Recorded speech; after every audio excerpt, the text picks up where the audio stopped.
Divine truth is increasingly asserting itself or crises of the system of life values. New truths spread at the speed of love. Dear angels, passing through the earthly path in a biological shell, welcome here and now, in the space of our common divine home that we have jointly created. Oh, how happy we are at the very opportunity of this meeting.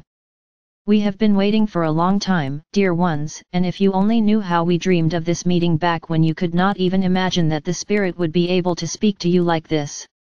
I know, dear ones, for many, many people on earth, this opportunity to speak with Spirit as we speak to you now is still perceived as something out of fantasy.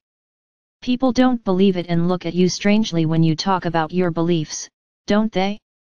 Whereas for you, what is happening here and written on the pages of this book is already something familiar and even taken for granted. Why am I saying this? So that you can see how you change. You are changing very quickly. Just recently, you yourself could not have believed that you would listen to the words of the Spirit brought to you through this messenger and many other messengers. Just recently, you could not imagine that you would read books like this. You are completely different than you were just recently. Oh, believe me, those people who look at you with condemnation and ridicule, those people who do not understand you, also change.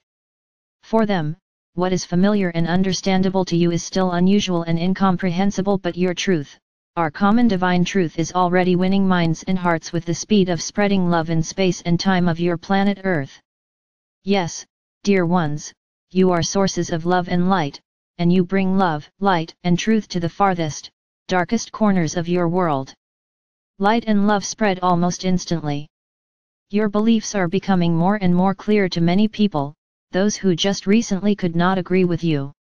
But still, we are still dealing with a transition period, which means this is a time when old truths still hardly give way to new ones.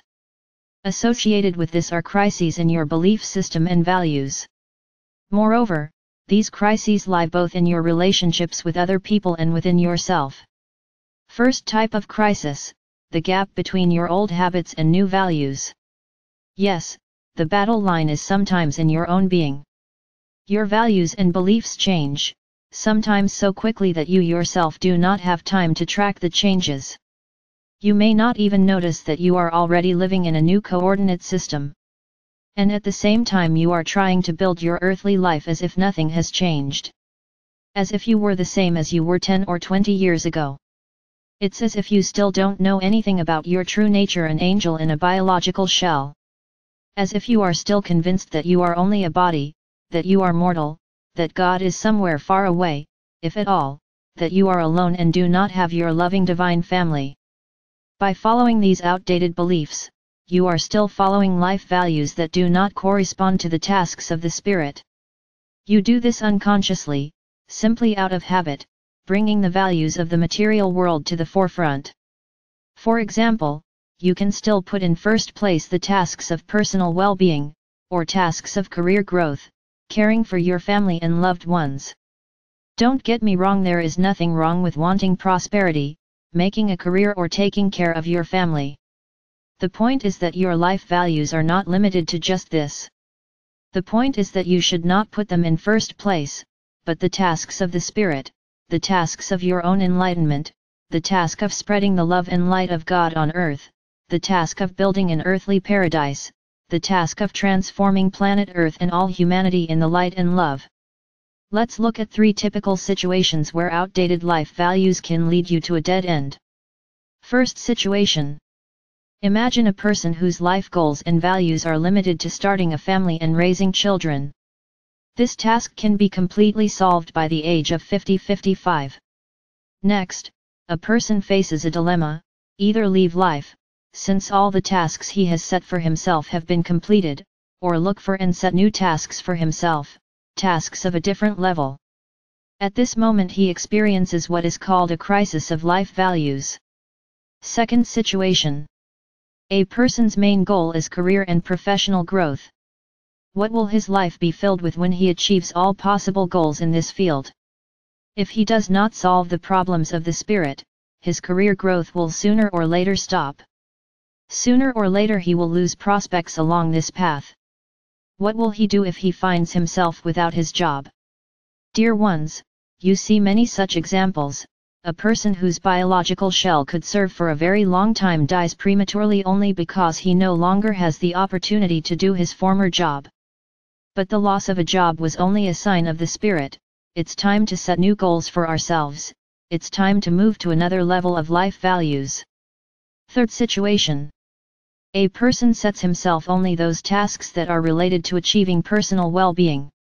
Suppose he has achieved all possible wealth. He has accumulated more property and money than he will need even in 10 human lifetimes. Further accumulation becomes pointless. Again the same dilemma, either leave this life or look for other values. You may say, well, what if a person lived for a very long time, but did not reach the desired level of well-being? Does this mean that by continuing to set this goal for himself, he can live the same amount of time, or even longer? Of course it can, dear ones. But do you think this will be a happy life?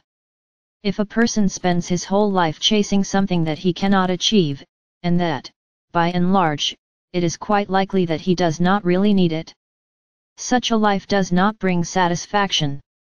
Such a life does not bring happiness. Such a life does not bring the feeling that it is lived with meaning.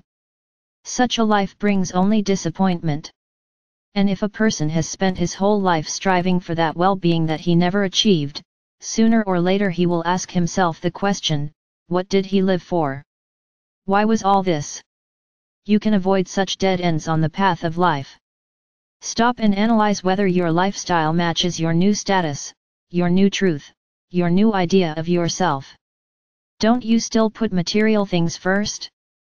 Do you put other people first?